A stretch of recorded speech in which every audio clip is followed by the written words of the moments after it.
കർത്താവ് വാക്ക് പറഞ്ഞിട്ട് പോയതുപോലെ കർത്താവ് മടങ്ങി വരും, മടങ്ങി ഇന്ന ദിവസം വരുമെന്ന ചരിത്രത്തിൽ തീയതികൾ പ്രഖ്യാപിച്ചിട്ടുള്ള ധാരാളം ആളുകളുണ്ട്. ലോക ചരിത്രത്തിൽ ആദ്യമായിട്ട് AD 500-നോടടുത്താണ് ഹിപ്പോലിറ്റസ് എന്ന് പറയുന്ന ഒരു മനുഷ്യനാണ് ലോകത്തിൽ ആദ്യമായിട്ട് ഒരു ഡേറ്റ് പ്രഖ്യാപിച്ചത്. അയാൾ പ്രഖ്യാപിച്ചു AD 500-ൽ കർത്താവ് വരുമെന്ന്. AD 600-കളിൽ കർത്താവ് വരുന്നുള്ള വലിയ തിരക്കേറിയ ചിന്താഗതി ഉണ്ടായിരുന്നു. അതിന്റെ കാരണക്കാരൻ അന്നത്തെ പോപ്പായിരുന്ന ഗ്രിഗോറിയോസ് എന്ന് പറയുന്ന പോപ്പായിരുന്നു. താൻ കർത്താവിന്റെ വരവെടുത്തു എന്ന് ആളുകളെ പറഞ്ഞ് പഠിപ്പിച്ചതിന്റെ ഫലമായിട്ട് യൂറോപ്പിലുള്ള ആളുകളെല്ലാം ആ ഗ്രിഗോറിയോസ് മാർപ്പാപ്പായുടെ കാലത്ത് കർത്താവ് മടങ്ങി വരും എന്ന് വിശ്വസിച്ചിരുന്നു എന്ന് ചരിത്രത്തിൽ നമുക്ക് കാണാൻ കഴിയുന്നു.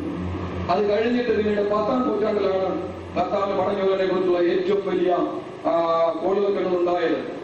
1000 വർഷം കഴിയുമ്പോഴേക്കും കർത്താവ് വരും എന്ന്, ഇന്ന് നമ്മൾ 2000 വർഷമാകുമ്പോൾ കർത്താവ് വരും എന്ന് ചിന്തിക്കുന്നത് പോലെ അന്നുള്ളവര് 1000 വർഷമാകുമ്പോൾ കർത്താവ് വരും എന്ന് ചിന്തിച്ചിരുന്നു. എന്ന് മാത്രമല്ല, ലോകത്തിലുള്ള സകല മനുഷ്യന്റെയും ഉള്ളിൽ വലിയൊരു ഭീതിയായിരുന്നു എന്ന ചരിത്രം നമുക്ക് കാണാൻ കഴിയും. മോശെ എന്ന് പറയുന്നതായിട്ടുള്ള ഒരു ചരിത്രകാരന്റെ പുസ്തകങ്ങളൊന്ന് വായിക്കുമ്പോൾ മനുഷ്യരൊക്കെ കർത്താവ് വരാൻ സമയമായി എന്ന് വിചാരിച്ചുകൊണ്ട് അവരുടെ വസ്തുവകകളെല്ലാം അന്നുണ്ടായിരുന്ന സന്യാസാശ്രമങ്ങൾക്ക് സൗജന്യമായി എഴുതി കൊടുത്തതായിട്ട് ഒരുപാട് ചരിത്രങ്ങൾ യൂറോപ്പിൽ ഉണ്ടായിട്ടുണ്ട്. അത് മാത്രമല്ല, ആളുകൾ വീടുകളൊന്നും കെട്ടുകയോ മേയുകയോ ചെയ്യാതെ കർത്താവ് വരാൻ പോവുകയാണല്ലോ, അതുകൊണ്ട് ഇനിയും വീടുകളൊന്നും കെട്ടുകയോ മേയോ ചെയ്തിരിക്കലും കുഴപ്പമില്ല എന്ന് പറഞ്ഞ് അങ്ങനെ ഇട്ടിരുന്നതായിട്ട് ചരിത്രത്തിൽ രേഖകളുണ്ട്.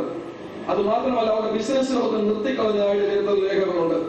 അതും മാത്രമല്ല, അന്ന് വരെ നല്ലവരായിട്ട് ജീവിക്കാതിരുന്ന ആളുകൾ കർത്താവ് ഈ പെട്ടെന്ന് വന്നാൽ തങ്ങളുടെ കഴിഞ്ഞകാല പാവങ്ങളെ കർത്താവ് ക്ഷമിച്ചല്ലോ എന്ന് ഭയന്നിട്ട് അച്ഛന്മാർക്കും കന്യാസ്ത്രീകൾക്കും ഒക്കെ തങ്ങളെ തന്നെ സ്വയം അടിമകളായിട്ട് വിറ്റതായിട്ട് ചരിത്രത്തിൽ ഒരുപാട് രേഖകളുണ്ട്.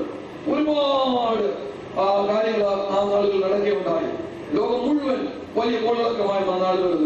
അത് മാത്രമല്ല, സൂര്യഗ്രഹണവും ചന്ദ്രഗ്രഹണവും ഉണ്ടാകുന്ന സമയങ്ങളിൽ കർത്താവ് ആ സമയത്ത് വരുമെന്ന് ചിന്തിച്ചുകൊണ്ട് ആളുകൾ മത്തായിയുടെ സുവിശേഷം 24-ാം അധ്യായത്തിൽ പറഞ്ഞിരിക്കുന്ന പോലെ പാറയുടെ വിള്ളലുകളിൽ പോയി ഒളിച്ചിരുന്നു എന്നാണ്. കൂട്ടമായിട്ട് പോയി പാറകളുടെ വിള്ളലുകളിൽ പോയി ആളുകൾ ഒളിച്ചിരുന്നു എന്നാണ് ലോകചരിത്രത്തിൽ നമുക്ക് മനസ്സിലാക്കാൻ കഴിയുന്നത്. പിന്നീട് ഇവിടെ മുമ്പോട്ട് വന്നപ്പോൾ 19-ാം നൂറ്റാണ്ടിലും ഈ നൂറ്റാണ്ടിലുമാണ് ആളുകൾ ഡേറ്റുകൾ പ്രഖ്യാപിക്കാൻ തുടങ്ങിയത്. ഏറ്റവും കൂടുതൽ ഡേറ്റ് പ്രഖ്യാപനം നടന്നിട്ടുള്ള ഈ നൂറ്റാണ്ടിലാണ്. നമുക്ക് എല്ലാവർക്കും അറിയാവുന്നതുപോലെ 1914 കർത്താവ് വന്നു കഴിഞ്ഞു എന്ന റസൽ എന്ന് പറയുന്ന യഹോവ സാക്ഷികളുടെ നേതാവ് പ്രഖ്യാപിച്ചു. അത് കഴിഞ്ഞപ്പോൾ സഹസ്രാബ്ദ വാഴ്ചയായി എന്ന് താൻ പ്രഖ്യാപിച്ചു 1-ാം ലോകമായിട്ട് കഴിഞ്ഞപ്പോൾ. എന്നാൽ 2-ാം ലോകമായിട്ട് വന്നപ്പോൾ താൻ പറഞ്ഞു, താൻ തിരുത്തി പറഞ്ഞു, അല്ല എനിക്ക് തെറ്റിപ്പോയി, കർത്താവ് ഇപ്പോഴാണ് വരാൻ പോകുന്നത് എന്ന് താൻ പറഞ്ഞു. അവർ ആ ഡേറ്റുകളെല്ലാം ഇപ്പോൾ പറഞ്ഞു. ഈ അടുത്ത സമയത്ത് ഒരു യഹോവ സാക്ഷിക്കാരനോട് ഞാൻ സംസാരിച്ചപ്പോൾ പറഞ്ഞു, ഇപ്പം ഞങ്ങൾ നിങ്ങളെ പോലെ വിശ്വസിക്കുന്നത്, കർത്താവ് വരുമെന്ന് ഞങ്ങൾ വിശ്വസിക്കുന്നു, എന്നാൽ എന്ന് വരുമെന്ന് നമുക്കാർക്കും പറയാൻ പറ്റത്തില്ല എന്ന് ഞങ്ങൾ ഇപ്പോൾ പഠിപ്പിക്കുന്നു എന്ന് അവരോട് പറയുണ്ടായി. ഞാൻ പറയട്ടെ, ഈ നൂറ്റാണ്ടിൽ നമ്മുടെ ഈ നാട്ടിൽ തന്നെ ഒരുപാട് പേരെ നമ്മൾ കണ്ടു. 60-കളിൽ പാലസ് ലോറി എന്ന് പറയുന്ന ഒരു മനുഷ്യൻ ഇവിടേക്ക് ഒരു കൂട്ടം ആളുകളുമായിട്ട് കടന്നു വന്ന് കർത്താവ് 60-കളിൽ മടങ്ങി വരും പറഞ്ഞ് കൊടൈക്കനാലിൽ വന്ന് അവരുടെ വസ്തുക്കളെല്ലാം വീട്ടിൽ വന്ന് താമസിച്ച ചരിത്രം നമ്മൾ ഇവിടെ പ്രായമുള്ളവരെല്ലാം മനസ്സിലുണ്ടെന്ന് എനിക്കറിയാം. അത് മാത്രമല്ല, നമുക്ക് അത് കഴിഞ്ഞ് ജിം ജോൺസ് ഗയാനയിലേക്ക് ഒരുപാട് ആളുകളെ കൂട്ടിക്കൊണ്ടുപോയി. ആ തിയോളജിയെല്ലാം തെറ്റിയെന്ന് കണ്ടപ്പോൾ അവർക്കെല്ലാം വിഷം കൊടുത്ത് അവസാനം താൻ കൊന്നു, താൻ ആത്മഹത്യ ചെയ്തു എന്ന് നമുക്ക് കാണാൻ കഴിയും. അതും അങ്ങനെ ഇങ്ങോട്ട് വന്നാൽ 94-ലാണ് ഏറ്റവും ലോകപ്രസിദ്ധമായ പ്രഖ്യാപനം ഉണ്ടായത്. അത് അമേരിക്കയിൽ നിന്നും ലോകത്തിലെല്ലായിടത്തും സുവിശേഷം പറയുന്ന ഫാമിലി റേഡിയോ എന്ന് പറയുന്ന ഒരു റേഡിയോ ശൃംഖലയുണ്ട്. അവർ ഷോർട്ട് വേവിലൂടെ ഒരേ സമയം 10 ഭാഷകളിൽ സുവിശേഷം ലോകത്തിന്റെ എല്ലാ ഭാഗത്തേക്കും അവർ പ്രക്ഷേപണം ചെയ്തുകൊണ്ടിരിക്കുകയാണ്. ഫ്ലോറിഡയിൽ നിന്നും ഇന്ത്യയിലും അവരിവിടെ പ്രക്ഷേപണം ചെയ്യുന്നുണ്ട്. അതിന്റെ എല്ലാം നേതാവായിട്ട് പ്രവർത്തിക്കുന്ന ആ മനുഷ്യൻ, വളരെ ആളുകളെല്ലാം വളരെ ആദരിക്കുന്ന മനുഷ്യനെ വീഴിക്കാൻ വളരെ മാർഗമൊന്നുമില്ലെന്ന് കണ്ടപ്പോൾ സാത്താൻ ഈ മാർഗത്തോട് അകത്ത് കയറിയിട്ട് 1994 ഒക്ടോബറിൽ കർത്താവ് വരുമെന്ന് പ്രഖ്യാപിച്ചു. ലോകം മുഴുവൻ അത് വളരെ ശ്രദ്ധിച്ചു കേട്ടു. ഈ മനുഷ്യനെ വളരെ ആദരിക്കുന്നവരായതുകൊണ്ട് ശ്രദ്ധിച്ചു കേട്ടു. എന്നാൽ 94 ഒക്ടോബർ കഴിഞ്ഞു, കർത്താവ് വന്നില്ല, നമുക്കറിയാമല്ലോ. 95-ൽ കർത്താവ് വരുമെന്ന് ദക്ഷിണ കൊറിയയിൽ ഒരുപാട് ആളുകൾ പ്രഖ്യാപിച്ചു. കർത്താവ് വരാഞ്ഞപ്പോൾ പലരും പോയി ആത്മഹത്യ ചെയ്തു, നിരാശ കൊണ്ട് ആത്മഹത്യ ചെയ്തു, നമുക്കറിയാൻ കഴിയും. ഞാൻ പറയട്ടെ, ചരിത്രത്തിൽ അനേകം ഡേറ്റുകൾ പ്രഖ്യാപിച്ചെങ്കിലും ചരിത്രമാകുന്ന നദി ഇപ്പോഴും ഒഴുകിക്കൊണ്ടിരിക്കുകയാണ്. ചരിത്രം മുമ്പോട്ട് പോയിക്കൊണ്ടിരിക്കുകയാണ്. വാഗ്ദത്തം ഇതുവരെയും നിവർത്തിക്കപ്പെട്ടിട്ടില്ല. അതുകൊണ്ടാണ് പത്രോസ് അപ്പോസ്തലൻ പറഞ്ഞത്, ചിലർ താമസം വിചാരിക്കുന്നത് പോലെ നമ്മുടെ കർത്താവ് തന്റെ വാഗ്ദത്തം നിവർത്തിക്കുവാൻ താമസിക്കുന്നില്ല. വല്ലവരെയും നിങ്ങൾ രക്ഷിക്കപ്പെടേണ്ടതിനു വേണ്ടി അവൻ ദീർഘക്ഷമയോടുകൂടെ കാത്തിരിക്കുകയാണ്. ഹല്ലേലൂയ. ഇതുവരെയും കർത്താവ് വന്നില്ല എന്നുള്ളതിൽ ദൈവമക്കളുടെ പൈതങ്ങളുടെ ഹൃദയത്തിൽ ചിലപ്പോൾ കുണ്ഠിതം കണ്ടേക്കാം. കഴിഞ്ഞ വർഷക്കാലം കർത്താവിനെ നീ പ്രതീക്ഷിച്ചതാണല്ലോ, കർത്താവ് വന്നില്ലല്ലോ എന്നുള്ള കുണ്ഠിതം കണ്ടേക്കാം. എന്നാൽ അങ്ങനെ കുണ്ഠിതപ്പെടുന്ന പ്രിയപ്പെട്ട സഹോദര സഹോദരി ദൈവദാസ, ഇന്ന് രാത്രി നിങ്ങൾ ഓർക്കണം, നിങ്ങളുടെ ചർച്ചയിലും ബന്ധത്തിലും പെട്ട എത്രയോ പേര് ഈ കർത്താവിനെ അറിയാൻ കിടക്കുന്നു. അങ്ങനെയാണ് ഇതുവരെയും കർത്താവ് വരാതിരുന്നത് എന്നോടും നിന്നോടും ദൈവം കാണിച്ച വലിയ കരുണയാണ് എന്ന് രാത്രിയാണ് ചിന്തിക്കുക. കാരണം ഇന്ന് രാത്രിയാളും കർത്താവിനും വന്നിട്ടില്ലാത്തതുകൊണ്ടാണ് എനിക്ക് സുവിശേഷം കേൾക്കുവാനൊരു ചാൻസോടെ കിട്ടിയത്. ഈ രക്ഷയുടെ പെട്ടകത്തിന്റെ വാതിൽ ഒരിക്കൽ അറിഞ്ഞാൽ പിന്നെ ഇവിടെ സുവിശേഷത്തിന്റെ പ്രശ്നമില്ല എന്ന് നീ മനസ്സിലാക്കണം. പിന്നെ നിനക്ക് രക്ഷിക്കപ്പെടുവാൻ പാതായനങ്ങളില്ല, നിനക്ക് അകത്ത് കിടക്കുവാൻ പഴുതുകളില്ല എന്ന് മനസ്സിലാക്കണം. അവിടെ ഇന്ന് രാത്രിയാളും നിന്റെ സുപ്രസാദ കാലമാണ്, ഇന്ന് രാത്രിയാളും നിന്റെ രക്ഷാ ദിവസമാണ്. ഇതുവരെയും കർത്താവിനെ രക്ഷിതമായിട്ട് നീ സ്വീകരിച്ചിട്ടില്ലെങ്കിൽ ഇന്ന് രാത്രിയാളും കർത്താവിനെ രക്ഷിതമായി സ്വീകരിച്ചോളണം. നമ്മുടെ കർത്താവ് ഒരാളായി. Hallelujah, hallelujah. ചരിത്രത്തോടുള്ള ബന്ധത്തിൽ എനിക്കൊരു കാര്യം പറയണം. ഞാൻ സൂചിപ്പിച്ചത് പുറത്തുള്ളവർക്ക് വേണ്ടിയാണ് ഞാൻ പ്രധാനമായിട്ട് കാര്യം പറയാൻ പോകുന്നത്. നമുക്ക് ഞാൻ പറഞ്ഞല്ലോ, മരിച്ചവരുടെ ദേശം എന്ന് പറയുന്ന ഭക്തന്മാർ വിളിച്ചിരുന്ന ആ നാടിനെ ഒരു പാതാളം എന്നാണ് വിളിച്ചിരുന്നത്. വേദപുസ്തകം നമ്മൾ പഠിക്കുമ്പോൾ പാതാളത്തെ രണ്ടായിട്ട് വിഭജിച്ചിരുന്നതായിട്ട് കാണാൻ കഴിയും. പർദീസയെന്നും നമ്മൾ പാതാളം എന്ന് വിളിക്കുന്നതായിട്ടുള്ള യാതനാ സ്ഥലവും എന്ന് രണ്ടായിട്ട് തിരിച്ചതായിട്ട് നമുക്ക് കാണാൻ കഴിയും. പഴയകാലത്ത് ജീവിച്ച സകല ഭക്തന്മാരുടെയും ആത്മാക്കള് ഈ പർദീസ എന്ന് നമ്മൾ വിളിക്കുന്ന സ്ഥലത്തേക്കാണ് പോയത്. അവിടെ പോയി അവരോട് വിശ്രമിക്കാൻ ആത്മാക്കളോട് വിശ്രമിക്കുകയായിരുന്നു. കാരണം അവരെല്ലാം ദൈവത്തോട് യാഗം കഴിച്ച് നിയമം ചെയ്തവരായിരുന്നു. എന്നാൽ പരമയാഗമായ കർത്താവായ യേശു ക്രിസ്തുവിന്റെ കാൽവരി യാഗത്തിന് ശേഷം മാത്രമേ അവിടെ ആത്മാക്കൾക്ക് പൂർണ്ണമായ വീണ്ടെടുപ്പ് ലഭിച്ച് ദൈവസന്നിധിയിലേക്ക് പോകാൻ കഴിയത്തുള്ളായിരുന്നു. അതുകൊണ്ട് അവരവിടെ വിശ്രമിക്കുകയായിരുന്നു. എന്നാൽ നമ്മുടെ കർത്താവായ യേശു ക്രിസ്തു ക്രൂശിൽ മരിച്ച നിമിഷം തന്നെ തന്റെ സ്വന്തം ശരീരത്തെ അവൻ യാഗവസ്തുവായിട്ട് ഏൽപ്പിച്ചു കൊടുത്തു. നമ്മുടെ മഹാപുരോഹിതൻ ആട്ടുകൊറ്റന്മാരുടെയും കാളുകളുടെയും രക്തവുമായിട്ടല്ല, പിന്നെയോ തന്റെ സ്വന്തം തിരുച്ചങ്ങളുടെ രക്തവുമായിട്ട് ഈ ഭൂമിയിൽ കെട്ടിയിട്ടിരുന്ന ഏതെങ്കിലും തിരശ്ശീലയ്ക്ക് പുറകിലേക്കല്ല, മർമ്മഹായ്ക്ക് പുറകിലേക്കല്ല അവൻ കടന്നുപോയത്. പിന്നെയോ ആകാശമാകുന്ന തിരശ്ശീലകളെ ചിന്തിക്കൊണ്ട് ഭൂമിയുള്ളത് ആ സാദൃശ്യമായിരുന്നപ്പോൾ, നിഴലായിരുന്നപ്പോൾ സാക്ഷാൽ പൊരുളായി ദൈവത്തിന്റെ സന്നിധിയുള്ള സാക്ഷാൽ ദൈവാലയത്തിലേക്ക് അവൻ കടന്നിരുന്നു. ദൈവം താൻ സിംഹാസനസ്ഥനായിട്ട് അതിപരിശുദ്ധ സ്ഥലത്തിരിക്കുന്ന സാക്ഷാൽ ദേവാലയത്തിലേക്ക് അവൻ ചെന്ന് ആ മരിച്ച നിമിഷം തന്നെ ഈ പ്രക്രിയ നടക്കപ്പെട്ടു. അവന്റെ രക്തം അവിടെ കൊണ്ട് കാഴ്ചവെക്കപ്പെട്ടു. ഹല്ലേലൂയ. അങ്ങനെ മനുഷ്യന് വേണ്ടിയുള്ള വീണ്ടെടുപ്പ് എന്നേക്കുമായിട്ട് സാധിച്ചു കിട്ടി. അങ്ങനെ സാധിച്ചു കിട്ടിയത് കൊണ്ട് ഈ പർദീസയിലിരുന്ന പഴയ വിശുദ്ധന്മാരുടെ ആത്മാക്കൾക്ക് പിന്നെ അവിടെ കാത്തിരിക്കേണ്ട ആവശ്യമില്ലായിരുന്നു. യേശുവിന്റെ പർദീസയിലേക്ക് കടന്നുകയാണ്. താനും ശരീരത്തിലിരുന്നവനായിരുന്നതുകൊണ്ട്, താനും ജഡരക്തങ്ങളോട് കൂടിയതായിരുന്നതുകൊണ്ട് താൻ മരിച്ചു. തന്റെ ആത്മാവും പർദീസയിലേക്ക് ഇറങ്ങി ചെല്ലുകയാണ്. പക്ഷെ ഒരു വ്യത്യാസമുണ്ട്. താൻ മരിച്ചവനായിട്ടല്ല ചെല്ലുന്നത്, പിന്നെ ജീവിക്കുന്നവനായിട്ടാണ് ചെയ്യുന്നത്. ഹല്ലേലൂയ. വേദപുസ്തകം വിളിച്ചു പറയുന്നു, ഞാൻ മരിച്ചവനായിരുന്നു സത്യം, എന്നാൽ ഞാൻ എന്തായിട്ടും ജീവിച്ചിരിക്കുന്നു. ഹല്ലേലൂയ. ജീവിക്കുന്നവനായിട്ടാണ് അവിടെ കടന്നിരുന്നത്. അപ്പോൾ സാത്താൻ ഈ പങ്കപ്പാടുകളെല്ലാം കഴിച്ച് യേശുവിനെ ക്രൂശിക്കാൻ വേണ്ടി ഇത്രയും ബന്ധപ്പെട്ടതിന്റെ പിന്നിൽ ഒരു കാര്യമുണ്ട്. കാരണം യേശു ഇനി വന്ന് അവന്റെ ആത്മാവിനെ പിടിച്ചിവിടെ വെച്ച് കഴിഞ്ഞാൽ തന്റെ പണി തീർന്നു. പിന്നെ ആരും കൊണ്ട് ആത്മാക്കളെ ചോദിച്ചുകൊണ്ട് ഇങ്ങോട്ട് വരത്തില്ല എന്ന് കരുതി സാത്താൻ ഇരിക്കുകയാണ്. സാത്താൻ ചിന്തിക്കാൻ ഒരു കാരണമുണ്ട്. മരണത്തിന്റെയും പാതാളത്തിന്റെയും താക്കോൽ അവന്റെ കൈവശമായിരുന്നു അന്ന്. ആ കൈവശം വെച്ചിരിക്കുന്ന താക്കോലുമായിട്ട് അവരിങ്ങനെ ഓരോന്നവരുടെയെല്ലാം ആത്മാക്കളെ തോന്നുന്നു അതിന്റെ ഏറ്റവും കൂട്ടും അവിടെ ഇരിക്കുകയാണ്. ഞാൻ നമുക്ക് മനസ്സിലാക്കുന്ന ഭാഷ പറയാൻ ഇതോടെ കൂട്ടുണ്ടാകുന്നില്ലായിരുന്നു. മനസ്സിലാക്കുന്ന ഭാഷ പറയുകയാണ്. തന്റെ മരണത്തിനെയും പാതാളത്തിനെയും താക്കോൽ കഴിവുകളുടെ വിലസുമ്പോഴാണ് കർത്താവായ യേശു ക്രിസ്തു അവിടേക്ക് ചെന്നത്. അവിടേക്ക് ചെന്നപ്പോൾ യേശു അവിടേക്ക് ചെന്നത് പക്ഷേ ജയിച്ചവരാണ് കടന്നു ചെന്നത്. മറ്റുള്ളവരെല്ലാം മരണഭീതി കടിമപ്പെട്ടവരായിട്ട് മരിച്ച് മറ്റുള്ളവരും തികച്ചും വ്യത്യസ്തനായിട്ട് വിജയശ്രീലാളരായിട്ടാണ് യേശു അവിടെ കടന്നു ചെന്നത്. കടന്നു ചെന്നപ്പോൾ സാത്താനോട് പറഞ്ഞു, സാത്താനെ നിന്റെ ദയവായി ചെയ്തുകൊണ്ട് തീരുകയാണ്. ഹല്ലേലൂയ. ഇത്രയും നാൾ ഈ മരണത്തിന്റെ താക്കോൽ നിന്റെ കൈവശമായിരുന്നു, പാതാളത്തിന്റെ താക്കോൽ നിന്റെ കൈവശമായിരുന്നു. എന്നാൽ ഈ പാതാളത്തിൽ എന്നോട് യാഗം കഴിച്ച് നിയമം ചെയ്ത അനേക വിശുദ്ധന്മാരുടെ കിടപ്പുണ്ട്. അവിടെ ആത്മാക്കളുമായിട്ട് സ്വർഗത്തിലേക്ക് കയറി പോകാൻ വേണ്ടി അത് ഞാൻ കടന്നു വന്നിരിക്കുന്നത്. അതുകൊണ്ട് എന്നെ പിടിച്ചു വെക്കുവാൻ നിനക്ക് സാധ്യമല്ല. ഞാൻ ജയിച്ചവനായിട്ടാണ് ഞാൻ കടന്നു വന്നിരിക്കുന്നത്, മരണമില്ലാത്തവരായിട്ടാണ് ഞാൻ കടന്നു വന്നിരിക്കുന്നത്. അതുകൊണ്ട് മരണത്തിന്റെയും പാതാളത്തിന്റെയും താക്കോൽ ഇതാ എന്ന് പറഞ്ഞ് സാത്താന്റെ കയ്യിൽ നിന്ന് ആ താക്കോൽ താൻ പിടിച്ചു വാങ്ങി പറയാൻ കാരണം എന്താണെന്ന് അറിയാമോ? മരണമില്ലാത്തവർ ചെന്നാൽ ഈ താക്കോൽ കൊടുത്തു വെക്കത്തുള്ളായിരുന്നു. ആദമിൽ മരണം കടന്നു വന്നപ്പോഴാണ് ഈ താക്കോൽ സാത്താന്റെ കൈവശം കിട്ടിയത്. അതുകൊണ്ട് മരണമില്ലാത്തവർ വന്നപ്പോൾ, രണ്ടാം ആദമായവൻ ഒടുവിലത്തെ ആദമായവൻ വന്നപ്പോൾ ഈ താക്കോൽ തിരിച്ചു കൊടുത്ത മര്യാദകളായിരുന്നു. ഹല്ലേലൂയ. അങ്ങനെ താക്കോൽ താൻ തിരിച്ചു വാങ്ങിയിട്ട് യേശു പറുദീസ എന്ന് വിളിക്കുന്നതായിട്ടുള്ള ആ ഭാഗം അങ്ങോട്ട് തുറന്നപ്പോൾ പഴയ ഭക്തന്മാരെല്ലാം ഈ യേശുവിനെ കൈക്കൊള്ളുവാൻ തക്കവണ്ണം യേശുവിന് വലം നോക്കി കാത്തിരിക്കുകയാണ്. പക്ഷെ അവരാരും യേശുവിനെ കണ്ടിട്ടില്ല. അവരെല്ലാം ദൂരെ നിന്നുകൊണ്ട് വാഗ്ദത്ത ലോകത്ത് പ്രാപിക്കേണ്ടതിന് വേണ്ടി ദൂരെ നിന്നുകൊണ്ട് അഭിനന്ദിച്ചുകൊണ്ട് ഭൂമിയിൽ തന്നെ അന്യനും പരദേശികളും നേരിട്ട് മരിച്ചതേ ഉള്ളൂ. അവർക്ക് അറിഞ്ഞൂടെ യേശുവിനെ കണ്ടാൽ എങ്ങനെയാണ് ഇരിക്കുന്നതെന്ന്. അവരുടെ ഇവരെല്ലാം ആകാംക്ഷയോടുകൂടി നോക്കിയിരിക്കുമ്പോൾ യേശു അവിടെ കടന്നിരുന്നു. ഞാൻ വിശ്വസിക്കുകയാണ് ആദാമാണല്ലോ ഏറ്റവും കൂടുതൽ കാലം കാത്തിരുന്നത്. അതുകൊണ്ട് ഏറ്റവും മുന്നിൽ നിൽക്കുന്നത് ആദാമായിരുന്നു എന്ന് ഞാൻ ചിന്തിക്കുകയാണ്. അതിന്റെ വാതിൽ തന്നെ ആദാം നിൽപ്പുണ്ട്. യേശു കടന്നിരുന്ന് ചോദിച്ചു, അപ്പച്ചൻ എന്തിനാണ് നിൽക്കുന്നത്? ഉടനെ ആദാം പറഞ്ഞു, എന്റെ കുഞ്ഞെ, ഞാൻ പണ്ട് ദൈവം എന്നെ സൃഷ്ടിച്ച ഏതൻ തോട്ടത്തിലാക്കിയതാണ്. മനോഹരമായ ഒരു പൂന്തോട്ടത്തിൽ നടുവിൽ എന്നെ കൊണ്ടിരിക്കുന്നതാണ്. എന്നാൽ ഞങ്ങൾ പാപം ചെയ്തുകൊണ്ട് മരണത്തിന് അധീനരായി തീർന്നതുകൊണ്ട് ഇവിടെ വരേണ്ട ഗതികേട് ഇപ്പോൾ ഉണ്ടായിരിക്കുകയാണ്.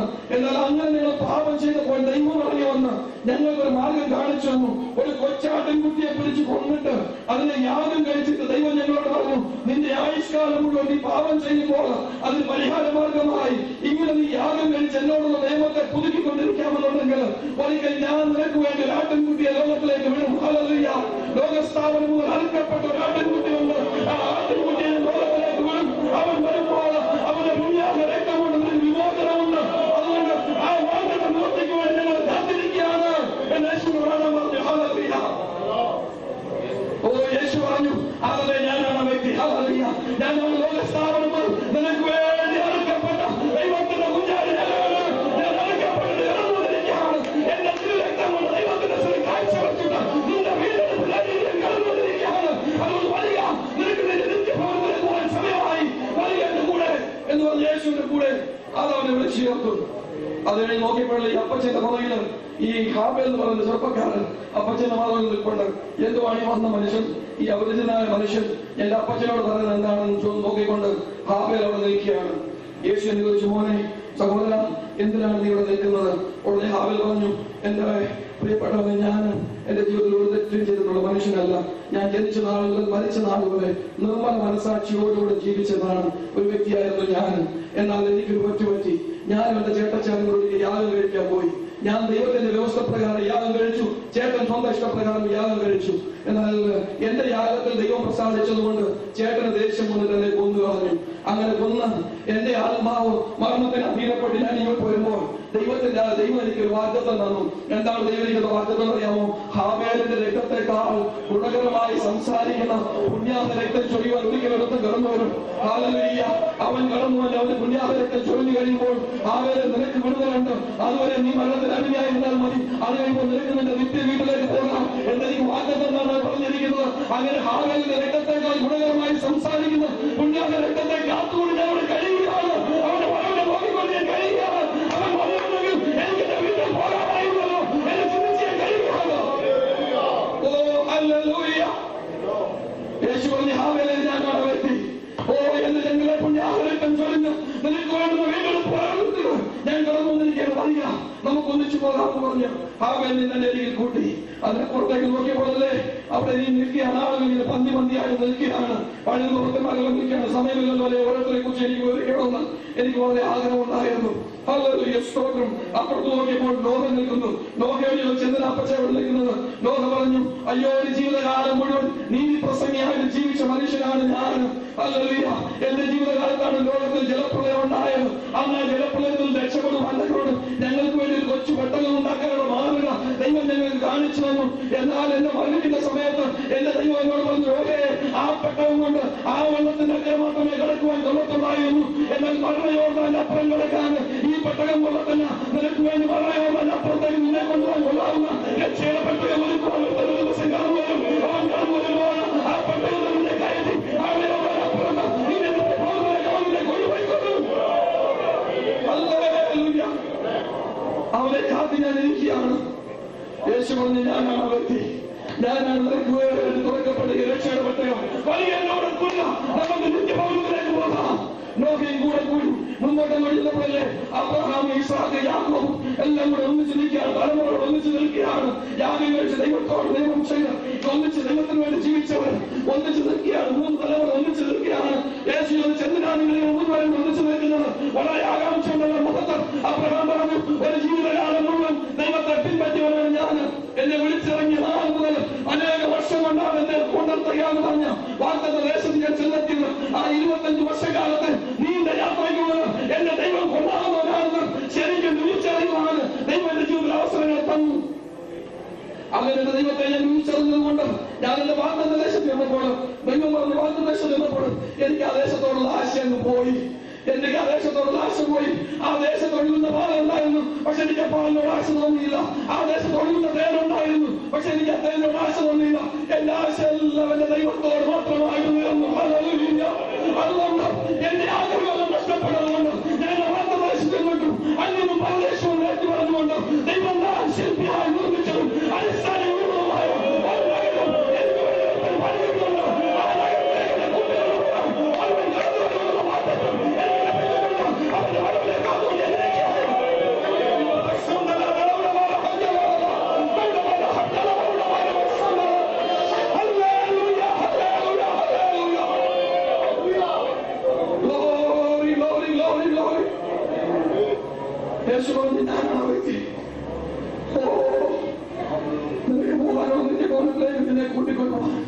ഞാൻ വന്നിരിക്കുകയാണ്.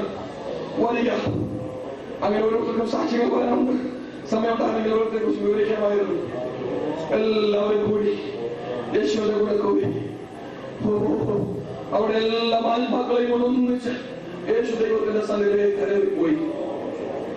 കയറിപ്പോയപ്പോൾ ഈ ആത്മാക്കളെ മാത്രമാണ് യേശു കൊണ്ടുപോയത്. ആ പർദീസയെ കൊണ്ടുപോയി. ഇന്ന് പർദീസ അവിടെ ഇല്ല കേട്ടോ. ഇന്ന് പർദീസ ദൈവത്തിന്റെ സന്നിധിയിലാണ്. അതിന്റെ തെളിവെവിടെയാണെന്ന് അറിയാമോ? കൊരിന്ത്യർ ലേഖനത്തിൽ പൗലോസ് തന്റെ അനുഭവം പറയുന്നു, ക്രിസ്തുവിൽ ഒരു മനുഷ്യനെ ഞാൻ അറിയുന്നു, അവൻ 3-ാം സ്വർഗ്ഗത്തോളം എടുക്കപ്പെട്ടു. അതുപോലെ 2 വാരം അവൻ ദൈവത്തിന്റെ പർദീസയോളം എടുക്കപ്പെട്ടു എന്നാണ്. അപ്പോൾ ഇന്ന് പർദീസ എവിടെയാണ്? 3-ാം സ്വർഗ്ഗത്തിലാണ്. അതുകൊണ്ട് ഇന്ന് ആരെങ്കിലും മരിച്ചിട്ട് ഇവിടെ ഇരിക്കുന്ന ദൈവമക്കളൊക്കെ ചിന്തയെന്ന് എനിക്കറിയാം. എന്നാൽ ഈ ഉച്ചഭക്ഷണോട് ഞങ്ങളെ കേൾക്കുന്ന ആരെങ്കിലും മരിച്ചിട്ടങ്ങ് പർദീസയിൽ പോയിട്ട് മറ്റുള്ളവർ പ്രാർത്ഥിച്ചിട്ട് ഇഞ്ചിഞ്ചായിട്ട് മുകളിലോട്ട് ഉന്തിത്തള്ളിവിട്ട് അങ്ങ് വെളിപ്പാതിരിക്കുന്ന ആരെങ്കിലും ഉണ്ടെങ്കിൽ നിങ്ങളൊരു കാര്യം മനസ്സിലാക്കണേ, അത് നടക്കത്തില്ല. കാരണം അങ്ങനെ സ്ഥലമേ അവിടെ ഇല്ലല്ലോ. സ്ഥലമുണ്ടായിട്ട് വേണ്ടേ അങ്ങോട്ട് പോകാൻ. ഇന്ന് 2 കാര്യമേ ഉള്ളൂ. ഒന്നുകിൽ ദൈവത്തിനാണെങ്കിൽ വിട്ടുകഴിഞ്ഞാൽ നീ ക്രിസ്തുവിനോട് പോവാം, നിന്റെ ആത്മാവ് നേരെ ദൈവസ്ഥലിലേക്ക് പോവുകയാണ്. അല്ലെങ്കിൽ മറ്റേ യാതനാസ്ഥലത്തോട് കടപ്പുണ്ട് കേട്ടോ. ആ യാതനാസ്ഥലത്തോട് നിനക്ക് പോവാം. പക്ഷെ ആ യാതനാസ്ഥലത്തോടൊക്കെ ഒരു പുനരുത്ഥാനമുണ്ട്. ഇന്ന് നമ്മൾ വായിച്ച വാക്യത്തിൽ പറഞ്ഞല്ലോ, ചിലർ നിത്യജീവനായി എഴുന്നേറ്റ് വരും, ചിലർ നിത്യരജയായിട്ട് എഴുന്നേറ്റ് വരും. നിത്യജീവനായിട്ട് എഴുന്നേറ്റ് വരുന്നതോടെ കാര്യമാണ് ഞാൻ നേരം പറഞ്ഞത്. ബാക്കി ജീവനോട് ശേഷിക്കുന്ന നാമ കർത്താവിന്റെ കാഹളത്തിനെങ്കിൽ മറുപടി എഴുന്നേറ്റ് പോകും. പുതിയഭക്തന്മാരെല്ലാം എഴുന്നേറ്റ് പോകും. എന്നാൽ ഈ നിത്യ യാതനാസ്ഥലത്ത് കിടക്കുന്നവരുണ്ടല്ലോ, എഴുന്നേറ്റ് വരുന്ന പിന്നെ ഒരു 1007 വർഷം കൂടെ അവർ കാത്തിരിക്കണം. അത് കഴിയുമ്പോൾ അവർക്ക് കൊണ്ട് ഒരു പുനരുത്ഥാനം. പക്ഷെ ആ പുനരുത്ഥാനത്തിൽ ഒരു പ്രത്യേകതയുണ്ട്. ആ പുനരുത്ഥാനം ചെയ്യുന്നവരും എല്ലാവരും കർത്താവിന്റെ മുമ്പ് വരും. അതാണ് രസം. കർത്താവിന്റെ മുമ്പിൽ വരാതെ ആരും പോകത്തില്ല, ഇന്നും പോകത്തില്ല. ഇവനോട് ഇരിക്കുമ്പോൾ കർത്താവിന്റെ മുമ്പിൽ വരാം, അല്ലെങ്കിൽ മറിച്ചിട്ട് കർത്താവിന്റെ മുമ്പിൽ വരാം. എന്റെ ചോയ്സ് നിന്റേതാണ്. പക്ഷെ ഇന്ന് നിനക്ക് കർത്താവിന് വേണ്ടെങ്കിൽ, ഇന്ന് നീ കർത്താവിനെ തള്ളിക്കളയാണെങ്കിൽ, വർഷം തോറും നടക്കുന്ന കൺവെൻഷൻ എല്ലാം കേട്ടേച്ച് നീ കർത്താവിനെ തള്ളിക്കളയുന്നവനാണെങ്കിൽ മനസ്സിലാക്കിക്കൊള്ളണം, ഒടുവിൽ നിർബന്ധത്താൽ നീ കർത്താവിന്റെ മുമ്പിൽ വരേണ്ടി വരും. ഫിലിപ്പിയ ലേഖനം 2-ാം അധ്യായത്തിൽ പറയുന്നു, സ്വർഗത്തിലും ഭൂലോകത്തിലും അധോലോകത്തിലുമുള്ള സകലരുടെയും മുഴങ്കാൽ അവന്റെ മുമ്പിൽ മടങ്ങും, എല്ലാ നാവും യേശുവിനെ കർത്താവെന്ന് പറയും. എന്ന് പറഞ്ഞാൽ അതിന്റെ അർത്ഥം എന്താണെന്ന് അറിയാമോ? ഈ മരിച്ചവർ ആപാലവൃദ്ധം എഴുന്നേറ്റ് വരുമ്പോൾ, വെള്ളസിംഹാസനം മുമ്പിൽ വന്ന് നിൽക്കുമ്പോൾ, ഓരോരുത്തരായിട്ട് വന്നിട്ട് യേശുവിന്റെ മുമ്പിൽ കുമ്പിട്ട് വിട്ട് പറയും, അല്ലയോ പ്രഭു, അങ്ങ് ഞങ്ങൾക്ക് വേണ്ടി രക്ഷയ്ക്കുള്ള മാർഗം തുറന്നു തന്നതാണ്. അതിനെ സ്വീകരിക്കാതിരുന്നതിന്റെ കുറ്റം പൂർണ്ണമായിട്ട് ഞങ്ങളുടേതാണ്, നിന്റേതല്ല. നീ ഞങ്ങൾക്ക് വേണ്ടി വാതിൽ തുറന്നു തന്നതാണ്. നീ അനേകരെ അയച്ച് ഞങ്ങളോട് സത്യത്വമാനം കേൾപ്പിച്ചതാണ്. പക്ഷെ വിശ്വസിക്കാതെ പോയ കുറ്റം ഞങ്ങളുടേതാണ്. അതുകൊണ്ട് ഞങ്ങൾക്ക് ന്യായമായിട്ട് വരുന്ന ശിക്ഷ സ്വമനസാലെ ഞങ്ങൾ ഏറ്റുവാങ്ങുമെന്ന് പറഞ്ഞ് യേശുവിന്റെ മുമ്പിൽ മുട്ടുകുത്തി അവനെ നമസ്കരിച്ചിട്ട് നേരെ നരകത്തിലോട്ട് പോകും. ഇതാണ് സംഭവിക്കാൻ പോകുന്നത്.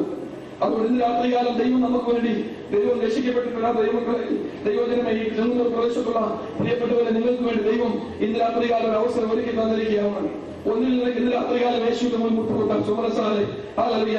ഇന്ന് രാത്രികാലം നിനക്ക് ഒരു രക്ഷിതാവായിട്ട് സ്വീകരിക്കാം. സ്വീകരിച്ചാൽ നിത്യജീവന് വേണ്ടിയുള്ള പുനരുത്ഥാനത്തിൽ ഒരു പങ്ക് നിനക്കുണ്ട്, ഒരു ഓഹരി നിനക്കുണ്ടാകും. അല്ലെങ്കിൽ നിത്യലജ്ജയ്ക്ക് വേണ്ടി എന്നിട്ട് വന്നിട്ട് യേശുവിന്റെ മുമ്പിൽ ഒന്ന് മുട്ടുകുത്തിയിട്ട് നിനക്ക് നിത്യലജ്ജയാകുന്ന നിത്യ നരകത്തിലേക്ക് പോകാം. ഇതിലേതാണ് നീ തിരഞ്ഞെടുക്കാൻ പോകുന്നതെന്ന് ഇന്ന് രാത്രികാലം ഉറങ്ങുന്നതിന് മുമ്പേ നീ തന്നെ തീരുമാനം തീരുമാനിച്ചു കൊള്ളണം എന്ന് ഞാൻ നിന്നെ ഓർമ്മിപ്പിക്കട്ടെ. ഞങ്ങൾ മുമ്പോട്ട് പോകട്ടെ. മൂന്നാമത്തെ കാര്യം എന്താണ്? മൂന്നാമത്തെ കാര്യം റോമാലേഖനം 8:11 വാക്യം.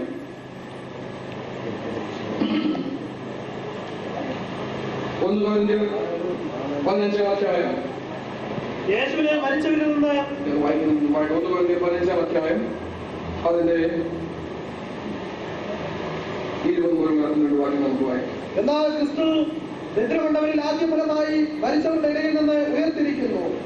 മനുഷ്യൻ മൂലം മരണമുണ്ടാകിയാൽ മരിച്ചവരുടെ പുനരുദ്ധാനവും മനുഷ്യൻ മൂലമുണ്ടായി. ആദാമിൽ എല്ലാവരും മരിക്കുന്നത് പോലെ ക്രിസ്തുവിൽ എല്ലാവരും ജീവിപ്പിക്കപ്പെടും. 36, 37, 38 വാക്യങ്ങൾ. കൂടാതെ നീ വിതയ്ക്കുന്നത് ചത്തിരിക്കായെങ്കിൽ ജീവിക്കുന്നില്ല. നീ വിതയ്ക്കുന്നത് ഉണ്ടാകുവാനുള്ള ശരീരമല്ല, ഗോതമ്പിന്റെയോ മറ്റു വല്ലതിന്റെയോ വേർപൊടിയത്തെ വിതയ്ക്കുന്നത്. ദൈവമോ തന്റെ ഇഷ്ടം പോലെ അതിന് ഒരു ശരീരവും ഓരോ വിത്തിന് അതതിന്റെ ശരീരവും കൊടുക്കുന്നു. സകല മാംസവും ഒരുപോലെയുള്ള മാംസമല്ല. നമുക്ക് എവിടെ പറയുന്നു? പിന്നീട് നമുക്ക് റോമാലേഖനത്തിൽ വായിക്കാം. മൂന്നാമതായിട്ട് പ്രോട്ടോടൈപ്പ് എന്ന് പറഞ്ഞാൽ ഒരു മാതൃകയുണ്ട്. പുനരുത്ഥാന ശരീരത്തിൽ ഒരു മാതൃക ദൈവം ഇന്നേ ലോകത്തിൽ വെച്ചിട്ടുണ്ട്. അതിനെക്കുറിച്ച് വിവരിക്കുവാൻ പൗലോസ് ഉപയോഗിക്കുന്ന സാധന പാഠം പറയുന്നത് വിത്തും ചെടിയും തമ്മിലുള്ള ബന്ധമാണ്. താൻ പറയുന്നു, ഒരു വിത്തിൽ നിന്ന് എങ്ങനെ ചെടി ഉണ്ടായി വരുന്നുവോ, വിത്തില്ലാതെ എങ്ങനെ ചെടി ഉണ്ടാകത്തില്ല എന്ന് നമുക്ക് എല്ലാവർക്കും അറിയാം. ഒരു വിത്തില്ലെങ്കിൽ എന്നതുപോലെ ഒരു പ്രോട്ടോടൈപ്പ് ഉണ്ട്. ആ പ്രോട്ടോടൈപ്പ് ഈ മൺശരീരമാണ്. ഈ മൺശരീരം ഉണ്ടെങ്കിലേ ഒരു പുനരുത്ഥാന ശരീരം ഉണ്ടാകത്തുള്ളൂ എന്നാണ് പൗലോസ് പറഞ്ഞതിന്റെ സാധനം. പ്രോട്ടോടൈപ്പ് എന്ന് പറഞ്ഞാൽ എന്താണെന്ന് അറിയാമോ? ഒരു കമ്പനി കാർ ഉണ്ടാക്കുന്നതിന് മുമ്പേ ഒരു കാർ ആദ്യം ഡിസൈൻ ചെയ്തിട്ട് ആ കാറിന്റെ ഷേപ്പിൽ മരം കൊണ്ട് ചെത്തി, ഒരു നല്ലൊരു ആശാരിയെ വിളിച്ച് ചെത്തി മരം കൊണ്ട്, അല്ലെങ്കിൽ ഒരു വർക്ക്ഷോപ്പിൽ കൊണ്ടുപോയി ആ മരം കൊണ്ട് ആ കാറിന്റെ ഷേപ്പ് ഒന്ന് ഉണ്ടാക്കിയിട്ട് കൊച്ചു വീലുകളൊക്കെ പിടിപ്പിക്കും. അതിനകത്ത് ഒരു കൊച്ചു എഞ്ചിൻ വെക്കും. കളിപ്പാവയ്ക്കകത്ത് ഒരു ചെറിയ എഞ്ചിൻ വെക്കും. എഞ്ചിൻ വെച്ചിട്ട് ഇത് ഓടുമോ എന്ന് അവർ നോക്കും. എന്നിട്ട് അവർ വിൻ ടണലിലൂടെ കയറ്റിവിട്ട് ഇതിന്റെ എയറോഡൈനാമിക്സ് എല്ലാം അവർ ടെസ്റ്റ് ചെയ്തിട്ട് ഇതിങ്ങനെ ഇതേ ഡിസൈൻ ഉണ്ടാക്കിയാൽ ഇത് വർക്ക് ചെയ്യും, ഇത് മറിയത്തില്ല, ഇതൊരു റോളിംഗ് ഉണ്ടാകത്തില്ല എന്നെല്ലാം അവർ തീർച്ചപ്പെടുത്തിയ ശേഷമാണ് കാർ ഉണ്ടാക്കേണ്ട അസംബ്ലി ലൈനിലേക്ക് അവർ വിടുന്നത്. അതാണ് പ്രോട്ടോടൈപ്പ് എന്ന് പറയുന്നത്. ഇങ്ങനെയാണ് കെമിക്കൽ ഫാക്ടറി ഉണ്ടാക്കിയാലും അങ്ങനെയാണ്. ആദ്യം ഒരു കൊച്ചു ഫാക്ടറി, മേശപ്പുറത്ത് കൊള്ളാവുന്ന ഒരു ഫാക്ടറി, അനേകം ഏക്കർ നിൽക്കുന്ന ഫാക്ടറിയുടെ ഒരു മിനിയേച്ചർ രൂപം മേശപ്പുറത്ത് കൊള്ളാവുന്ന രീതിയിൽ അവർ ഉണ്ടാക്കിയാൽ അത് വർക്കിംഗ് കണ്ടീഷനിലാണ് പക്ഷെ അവർ ഉണ്ടാക്കുന്നത്. ഇവിടെ അമോണിയ ഉണ്ടാക്കുന്ന ഫാക്ടറി ആണെങ്കിൽ ഇന്ന പോലൊക്കെ ചെയ്താൽ അമോണിയ വെളിയിൽ വരുമെന്ന് ഈ മേശപ്പുറത്ത് ഉണ്ടാക്കിയ ചെറിയ സാധനം വെച്ച് അവർ വെളിപ്പെടുത്തിയ ശേഷം മാത്രമേ കോടിക്കണക്കിന് രൂപ മുടക്കി വലിയ ഫാക്ടറി ഉണ്ടാക്കത്തുള്ളൂ. അല്ലെങ്കിൽ അത് മണ്ടത്തരമായിട്ട് തീരും. അതുപോലെ ദൈവം തമ്പുരാൻ പുനരുത്ഥാന ശരീരം നമുക്ക് വേണ്ടി ഒരുക്കുന്നുണ്ട്. ആ പുനരുത്ഥാന ശരീരത്തിന് വേണ്ടി ഉള്ള പ്രോട്ടോടൈപ്പാണ് എന്റെ ഈ മൺ ശരീരം എന്ന് പൗലോസ് പറയുന്നത്. എന്നാൽ അത് നമ്മൾ മനസ്സിലാക്കാൻ വേണ്ടി പൗലോസ് വിത്തിന്റെ കാര്യമാണ് ഉപയോഗിക്കുന്നത്. അത് എന്നെ വളരെ ചിന്തിപ്പിച്ചിട്ടുള്ള ഒരു വിഷയമാണ്. എന്താണ് എന്റെ രസമെന്നറിയാമോ? നോക്കുക, ഒരു മരത്തിൽ ഒരു കായ ഉണ്ടാകുന്നു. ഇപ്പോൾ എല്ലായിടത്തും പൂക്കളാണല്ലോ. നമ്മൾ ചുറ്റുപാട് നോക്കുമ്പോഴെല്ലാം പല വർഷങ്ങളും പൂത്ത് നിൽക്കുകയാണ്. ചില ദിവസങ്ങൾ കഴിയുമ്പോൾ കായാകും. കായ്ക്കകത്ത് വിത്തുണ്ടാകും. ആ വിത്തുണ്ടായിട്ട് ആ വിത്ത് മണ്ണിൽ വീഴും. മണ്ണിൽ വീണാൽ ആ വിത്ത് മണ്ണിൽ കുറെ നാൾ കിടക്കും. എത്ര നാൾ വരെ കിടക്കുമെന്നറിയാമോ? അത് കിളിച്ചു വരാൻ പറ്റുന്ന ഒരു കാലഘട്ടമുണ്ട്. അതിന് ദൈവം വെച്ചിരിക്കുന്ന ഒരു കാലഘട്ടമുണ്ട്. ആ കാലഘട്ടം വരെ അത് മണ്ണിൽ കിടക്കും. അത് മണ്ണിൽ കിടക്കുന്നുണ്ടാൽ ലോകത്തിൽ ആരും പറയത്തില്ല വിളിച്ചു വരുമെന്ന്. ഒരു മൃഗപ്രായമായ അവസ്ഥയിൽ അത് മണ്ണിൽ കിടക്കുകയാണ്. ഇവിടെയാണെങ്കിൽ ജസ്റ്റ് മണ്ണിൽ കിടക്കുന്നേ ഉള്ളൂ. പാശ്ചാത്യ രാജ്യത്തൊക്കെ ആണെങ്കിൽ ഒരു വിത്ത് വീണാൽ വിത്ത് വീഴുന്നത് സമ്മറിന്റെ ഒടുവിലാണ്. അത് കഴിയുമ്പോൾ പിന്നെ മഴയാണ്. മഴ പെയ്യുമ്പോൾ മണ്ണെല്ലാം ഒലിച്ചിന് മേളിൽ വീഴും. അത് മാത്രമല്ല, അത് കഴിയുമ്പോൾ പിന്നെ മഞ്ഞുകാലമാണ്. മഞ്ഞുകാലത്ത് അനേകം അട്ടിയായിട്ട് മഞ്ഞിന്റെ മുകളിൽ വെളിയിൽ കിടക്കും. അനേകം മഞ്ഞിന്റെ അടിയിലായിരിക്കും ചിലപ്പോൾ ഈ കൊച്ചു വിത്ത് കിടക്കുന്നത്. ഒരു കൊച്ചു വിത്ത്. പക്ഷെ ആരും ഒരു കാലത്തും ചിന്തിക്കത്തില്ല ഈ വിത്ത് എഴുന്നേറ്റ് വരുമെന്ന്, വിത്ത് വളർന്നു വരുമെന്ന് ആരും ചിന്തിക്കത്തില്ല. അങ്ങനെ ആ വിത്ത് അവിടെ കിടക്കും.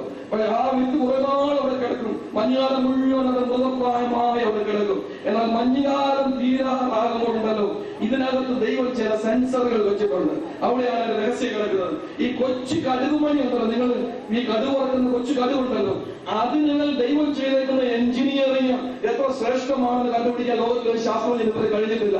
അതുപോലെ ശ്രേഷ്ഠമായ എഞ്ചിനീയറിംഗ് ആണ് ദൈവം ചെയ്ത് വെച്ചേക്കുന്നത്. ആ കൊച്ചു കടുകിന്റെ തോടിൽ ടെമ്പറേച്ചർ സെൻസേഴ്സ് ഉണ്ട്. നിങ്ങൾക്കറിയാമോ? ആ കൊച്ചു കടുകിന്റെ തോടിൽ ഹ്യൂമിഡിറ്റി സെൻസേഴ്സ് ഉണ്ട്. എന്ന് പറഞ്ഞാൽ ആ കടുക് മണ്ണിൽ നിന്ന് കിടക്കുമ്പോൾ അത് ഈ അന്തരീക്ഷത്തെ ഇങ്ങനെ പറതിക്കൊണ്ടിരിക്കുകയാണ്. അത് മഞ്ഞുകാലം മാറുന്നു അവന് മനസ്സിലാക്കുവാൻ കഴിയും. കാറ്റിന്റെ ദിശ തിരിച്ചടിക്കുന്നത് ആ കൊച്ചു വിത്ത് മനസ്സിലാക്കുവാൻ വേണം. അതിനകത്ത് ദൈവം ചില സെൻസറുകൾ വെച്ചിട്ടുണ്ട്. ഹല്ലേലൂയ.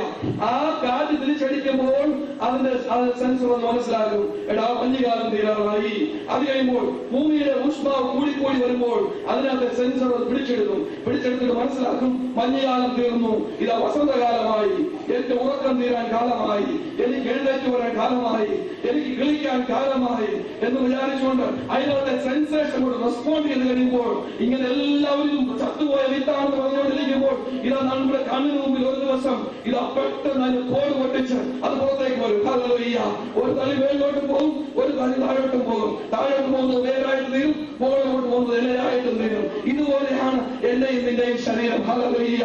ഈ ശരീരം ഒരു ദിവസം മരിച്ചാൽ ഈ ശരീരം മണ്ണിനകത്തേക്ക് അങ്ങ് വയ്ക്കും. മണ്ണിനകത്തേക്ക് വെച്ച് മണ്ണിൽ അലിഞ്ഞു ചേരുമെന്ന് ലോകത്തിൽ എല്ലാവരും വിധി എഴുതും. ഇത് മൃതപ്രായമായ ശരീരമാണ്, മണ്ണോട് ചേർന്നു, ഇനി ഒന്നും നടക്കത്തില്ലെന്ന് ലോകത്തുള്ള മനുഷ്യൻ വിധി എഴുതും. എന്നാൽ ഈ ഒരു കാര്യം മനസ്സിലാക്കണം, എന്റെയും നിന്റെയും ഭാഗത്ത് ദൈവം ചില സെൻസേഴ്സ് വെച്ചിട്ടുണ്ട്. ഹല്ലേലൂയ. ഈ വിദ്യാലയ സെൻസേഴ്സ് വെച്ചിരിക്കുന്നത് പോലെ ദൈവം എന്റെയും നിന്റെയും ഭാഗത്ത് ചില സെൻസേഴ്സ് വെച്ചിട്ടുണ്ട്.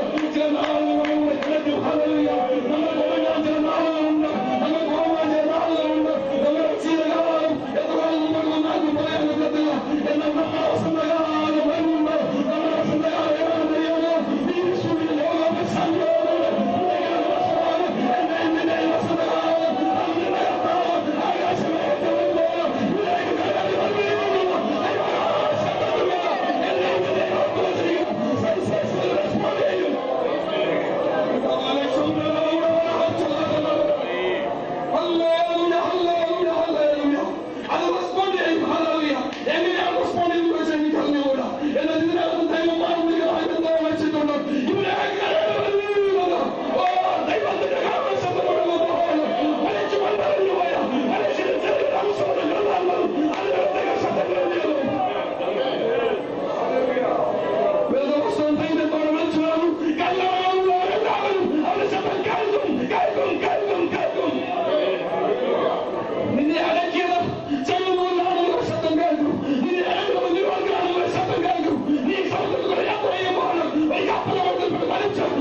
അതാണ് നമ്മുടെ പ്രത്യാശ.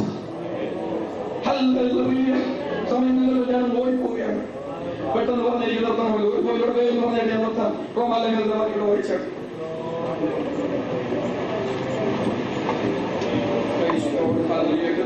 യേശുവിനെ മരിച്ചവരിൽ നിന്ന് ഉയർപ്പിച്ചവന്റെ ആത്മാവ് നിങ്ങളിൽ വസിക്കുന്നു എങ്കിൽ ക്രിസ്തുയേശുവിനെ മരണത്തിൽ നിന്ന് ഉയർപ്പിച്ചവൻ നിങ്ങളിൽ വസിക്കുന്ന തന്റെ ആത്മാവിനെ കൊണ്ട് നിങ്ങളുടെ മധ്യ ശരീരങ്ങളെ ജീവിപ്പിക്കും. നാലാമതായിട്ട് there is a power that can make it happen. First of all, there is a history of precedent. Secondly, there is a promise to be fulfilled. Thirdly, there is a prototype already given. Fourthly, there is a power that can make it happen.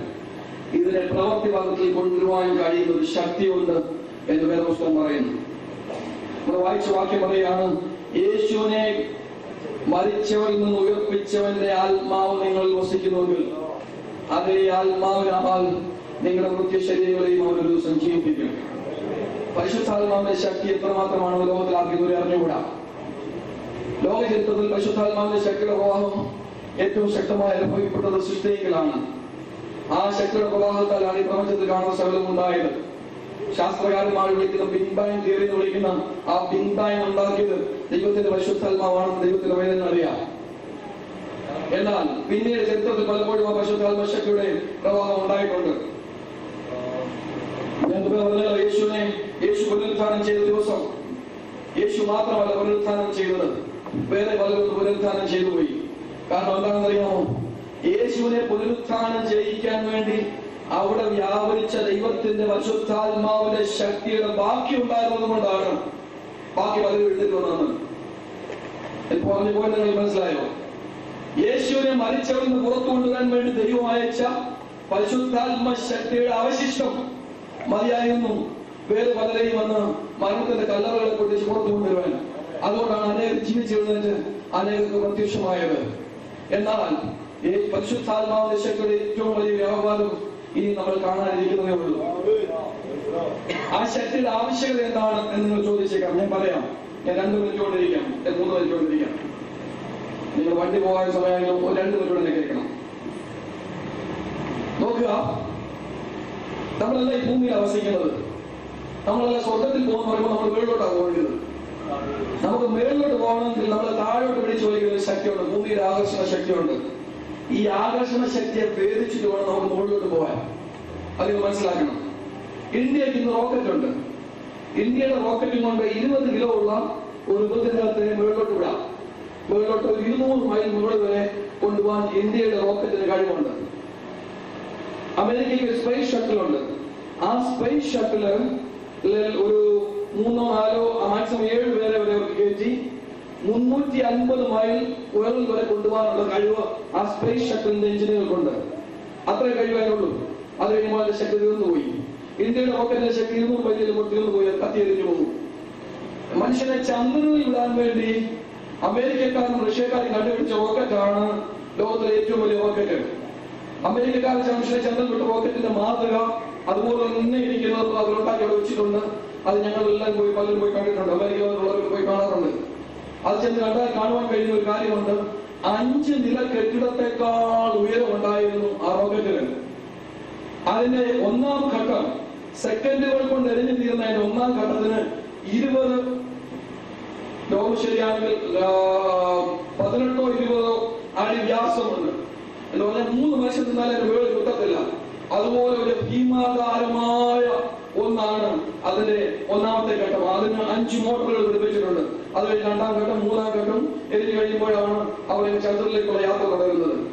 ഈ rocket അങ്ങോട്ട് കത്തി ഉയരുമ്പോൾ 70,000 കൂവർ ഡാമുകൾ എന്നാണ് ലോകത്തിലെ ഏറ്റവും വലിയ ഡാമുകൾ. ആ 70,000 ഡാമുകൾ ഒന്നിച്ച് ഒരേ സമയം പ്രവർത്തിപ്പിച്ചാൽ എത്രമാത്രം ഇലക്ട്രിസിറ്റി ഉണ്ടാകുമോ അത്രയും ശക്തി വേണം. ഓടുകൂടിയാണ് ഈ റോക്കറ്റ് ഈ ഭൂമിയിൽ നിന്ന് കുതിച്ച് മുകളിലേക്ക് പോകുന്നത്.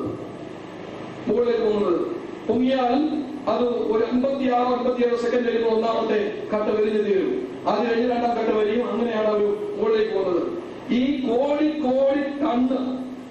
കോടി പൗണ്ട് ഇന്ധനങ്ങൾ അവർ എരിച്ചിട്ടാണ് 3 മനുഷ്യരെ ചന്ദ്രനെ കൊണ്ടുവന്നത്. വെറും 3 മനുഷ്യരെ ചന്ദ്രനെ ഇടാൻ വേണ്ടി അത്രയും പങ്കപ്പാട് അമേരിക്കൻ ഗവൺമെന്റ് ചെയ്തത്. എത്രായിരം കോടി രൂപ മുടക്കിയെന്നറിയാമോ? എത്രായിരം കിലോവാട്ട് ശക്തി അതിന് വേണ്ടി ഉപയോഗിക്കേണ്ടി വന്നെന്നറിയാമോ? അത്രയും ശക്തി ഉണ്ടെങ്കിൽ 3 പേരെ ചന്ദ്രനെ കൊണ്ടിടാൻ പറ്റുള്ളൂ. എന്നാൽ വേദപുസ്തകം പറയാണ്, യേശുവിനെ മരിച്ചവരെന്ന് ഉയർപ്പിച്ചവന്റെ ആത്മാവ് നമ്മൾ ഓരോരുത്തരും വസിക്കുന്നുണ്ടെങ്കിൽ കർത്താവായ യേശു ക്രിസ്തുവിന് മടങ്ങി വരുമെങ്കിൽ ഒരാളല്ല ഉയർത്തി നിൽക്കാൻ പോകുന്നത്, 2 പേരല്ല ഉയർത്തി നിൽക്കാൻ പോകുന്നത്, 3 പേരല്ല ഉയർത്തി നിൽക്കാൻ പോകുന്നത്, 1000 പേരല്ല ഉയർത്തി നിൽക്കാൻ പോകുന്നത്, 1,00,000 പേരല്ല ഉയർത്തി നിൽക്കാൻ പോകുന്നത്, 1 കോടി ആളുകളല്ല ഉയർത്തി നിൽക്കാൻ പോകുന്നത്.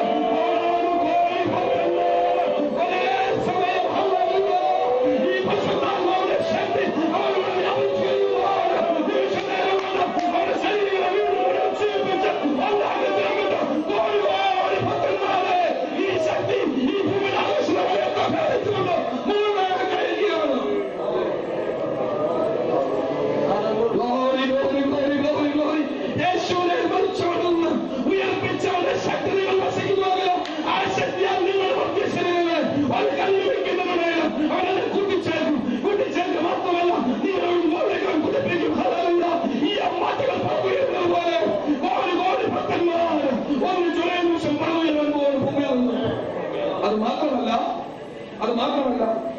മൈൽ മുകളിൽ ചെല്ലുമ്പോൾ ശക്തി തീരത്തില്ല.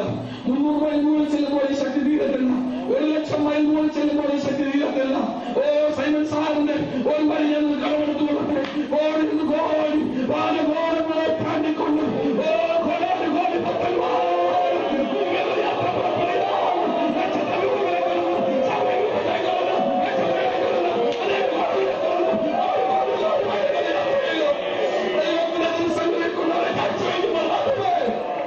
ഈ ശക്തിയുടെ പ്രവാഹം നൽകപ്പെടുന്നു. ഇന്ന് രാത്രികാലം എന്റെ ഇതിന്റെ ഹൃദയത്തിൽ പ്രത്യാശ ഉണർത്തുന്നു. ഒരു തമാശയാണോ?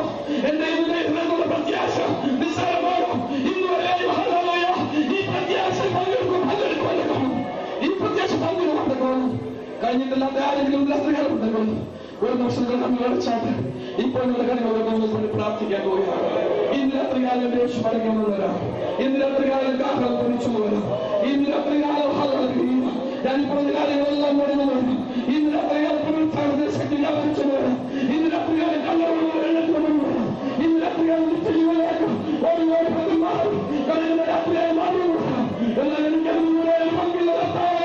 ഇന്നുവരെ പങ്കാളിയാകുവാനെ കൊണ്ട് കഴിഞ്ഞിട്ടില്ല. അതുകൊണ്ട് ക്ഷമിക്കണമേ. ഇന്ന് രാത്രികാലം പങ്കാളിയാകുവാൻ ഞാൻ ആഗ്രഹിക്കുന്നു. എന്റെ ഹൃദയത്തിലേക്ക് വേണ്ടി വിട്ടുവരുന്നു. ഈ നിങ്ങൾക്ക് പ്രാർത്ഥിക്കണം. സ്വതം സമയം മുമ്പോട്ട് പോകുന്നു. ഒരു രാജ്യം പ്രത്യാശ ഉണ്ടായിരുന്നു. എല്ലാവരും